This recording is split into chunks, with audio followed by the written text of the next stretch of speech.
All right, welcome back, everybody. We are keeping it moving here, and now we're going to be speaking about Epilepsy Awareness Day. With me this morning is Dr. Paula Robertson, as well as Nicole Vanderpool, who is the president of the Seizure Awareness Foundation of Trinidad and Tobago. Good morning and welcome. Morning.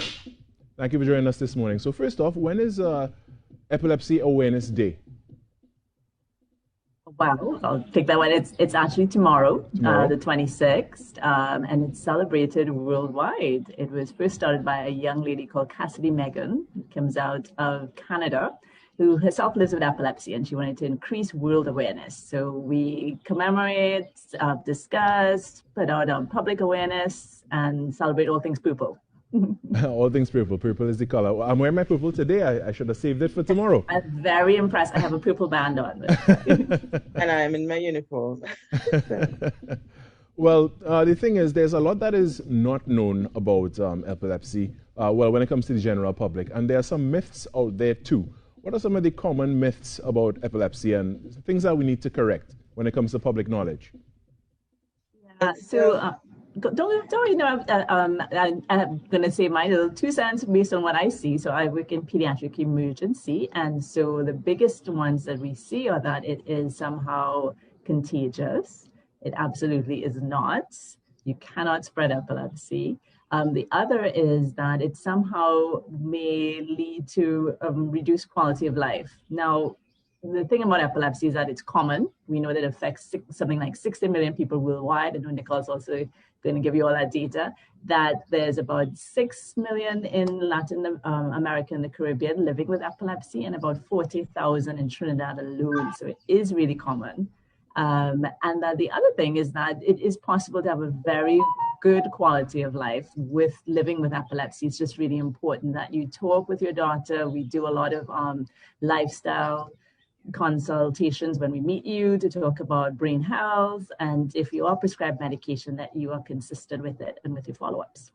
Nicole, what are some of the myths that you have heard and misconceptions about epilepsy, and how can we dispel some of these myths ourselves?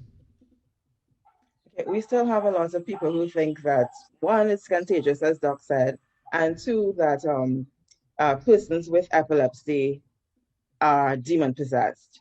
So that is one of the drawbacks to being diagnosed with epilepsy, especially in a country such as ours, where you have a lot of superstition surrounding epilepsy. Now, this is an age-old fable, as if you want to call it that, that one is demon-possessed. So when you have such myths around, you have people not wanting to go to the medical doctor to get the assistance that they require. So that is one of the drawbacks, one of the misconceptions as well. The other thing is, certainly when it comes to first aid, a lot of people just shove that spoon in the mouth, and Right. that is a definite no-no.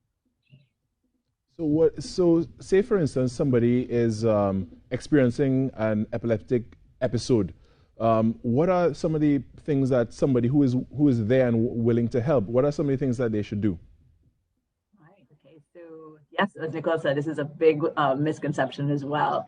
And so what we do is we teach a lot of first aid. And the first thing I'd say is it's probably the most terrifying experience you'll see, to see your loved one or your child, for instance, having a seizure. And teaching people what to do can help a lot in those situations. So the stuff that we teach actually comes from Epilepsy Action in the UK, and it's an acronym called ACTION.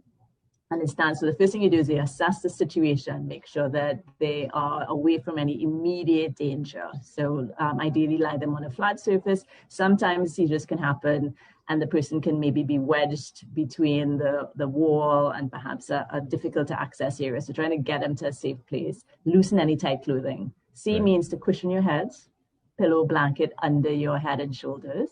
T is to check the time.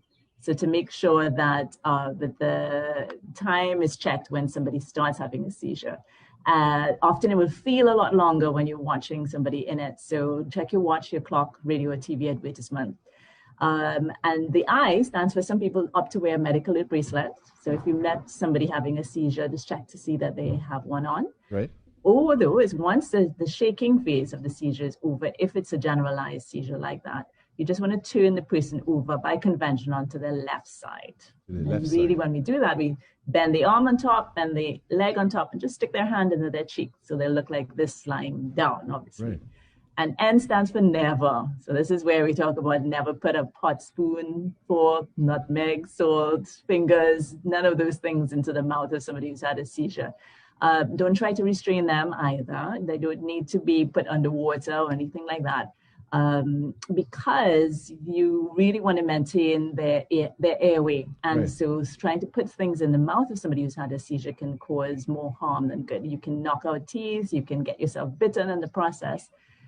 Because your jaw muscles are also caught up in the seizure as well. Right. And definitely call for help, call for an ambulance, bring them to hospital if it's their first seizure, if it's more than 5 minutes, if they injure themselves in the seizure, if they have more than one in 24 hours. And the last thing we'll say is that if they're taking longer than usual to recover, if they're known to have seizures. And then the very last thing is that if we have none of those markers, but you are worried about them and you're not happy to watch them at all at home, please bring them to hospital. And just before we wrap quickly, are there any visible signs before a person goes into an epileptic episode? Yeah, so it really depends on the type of seizure you have, the type of epilepsy you have. So that's another one we often have to talk about. Epilepsy is not just one diagnosis. There's over 200 recognized epilepsy syndromes and over 70 different types of seizures that are recognized, depending on where it originates in the brain. So what causes a seizure is basically a sudden electrical storm in the brain. Wow. All right. And depending on where that's located, it can look many different ways. Somebody may look confused. It can be really brief. They may stare off for a few minutes or seconds at a time. Or that we may have the more classic, what we will call the beating up type of seizure, the tonic-clonic in medical terms type of seizure. So some people get a warning, something called an aura, a strange sensation or smell, or even visual phenomena. Things in their eyesight or their vision goes before it comes on. Some parents tell us that children's behavior changes. They seem a little bit more irritable before the seizure comes on. And some people don't get a warning at all. So what we would typically say is your epilepsy is very individual to you. It's really important to know your triggers, to know your signs about when seizures are coming on, and to engage your loved ones, your carers, and your family and close ones, so they know that you may need help in that situation. Right. Well, Dr. Paula Robertson and Nicole Vanderpool, I want to thank you both for joining us this morning. That's all we do have time for, but remember, you can take action. And remember the things that you should do and the things that you should never do. So I want to thank you both for educating us this morning and helping raise awareness publicly about seizure awareness. And again, the day is celebrated tomorrow, so you can wear your purple ribbons, wear your purple clothing like I'm doing right now, and observe it. All right, we are now going to take a break, and we're going to come back with much more right here on the Now Morning Show.